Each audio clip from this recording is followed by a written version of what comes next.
Apakah Anda pernah memperhatikan kegiatan berbeda apa saja yang Anda lakukan pada saat menyetir mobil di jalan?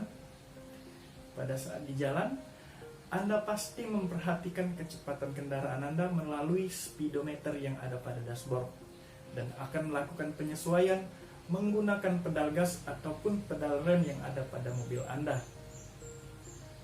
Jika bertemu belokan, Anda akan menggunakan setir untuk mengarahkan mobil Anda agar berada pada jalur yang tepat. Anda juga akan memperhatikan kondisi tangki BBM mobil Anda. Jika indikator menunjukkan level rendah, maka Anda akan berhenti di SPBU untuk mengisi kembali BBM mobil Anda. Nah, tanpa disadari, Anda telah melakukan berbagai kegiatan berbeda pada saat menyetir mobil di jalanan. Akan tetapi, semua kegiatan yang kita bahas memiliki tujuan dan fungsi yang sama, yaitu untuk mengendalikan mobil atau yang kita kenal sebagai fungsi kontrol. Pada industri, fungsi kontrol merupakan salah satu fungsi yang penting dalam proses produksi, serupa seperti speedometer, setir mobil, pedal gas dan juga pedal rem. Terdapat berbagai macam komponen sistem kontrol pada proses industri yang berfungsi untuk memastikan jalannya proses produksi berjalan secara aman dan juga efisien.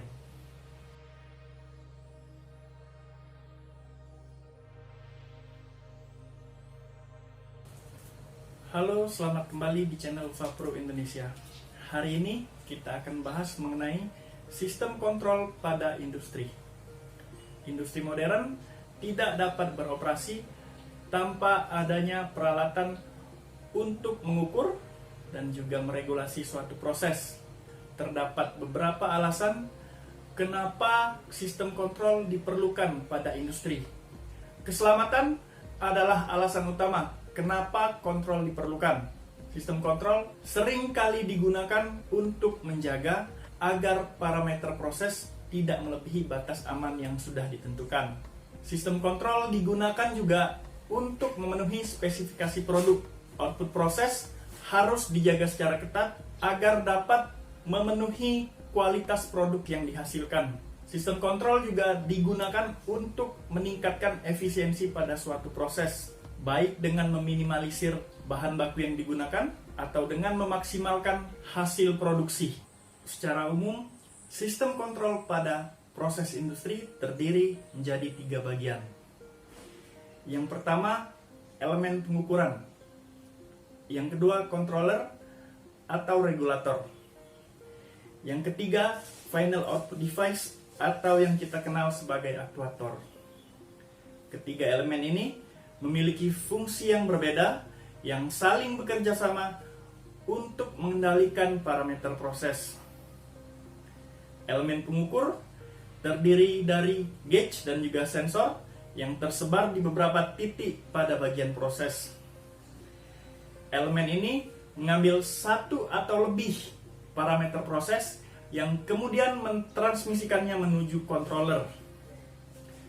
Controller terdiri dari satu peralatan atau seri mekanisme yang berfungsi untuk meregulasi suatu proses. Set point umumnya ditentukan pada controller yang menunjukkan target parameter proses yang ingin dicapai. Controller bekerja dengan menerima data dari elemen pengukur dan membandingkannya dengan set point yang sudah ditentukan. Apabila terdapat perbedaan antara kedua nilai, maka controller akan mengirimkan sinyal menuju aktuator untuk dilakukan penyesuaian. Pada industri dahulu, controller hanya mengandalkan sambungan pipa udara dengan hidrolik.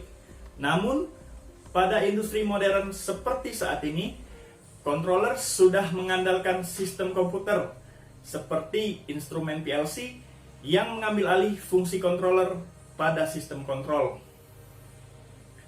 Elemen terakhir pada sistem kontrol adalah output atau aktuator yang berfungsi untuk mengubah parameter proses.